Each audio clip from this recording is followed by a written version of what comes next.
In all the years that I've been a nurse, I've noticed one thing about nurses. They care for everyone. They care for everyone greatly, and they forget to care for themselves. And so Nurses Week to me is more that time that we can give back and have nurses recognize the value that they've given to people in their lives.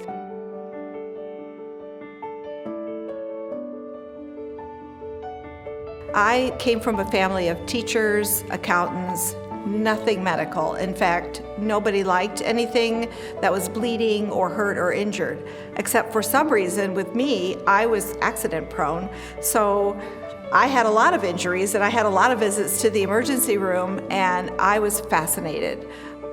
I was always the person that wanted to help others, and so I looked into nursing schools and just decided to become a nurse. Nurses are part of our community, and any day that you walk in, you may be taking care of your neighbor, your friend, your relative, and that's happened many times for me. But one day in particular, I looked up and it was somebody that I knew very well. I thought, oh my goodness, I don't know if I can do this.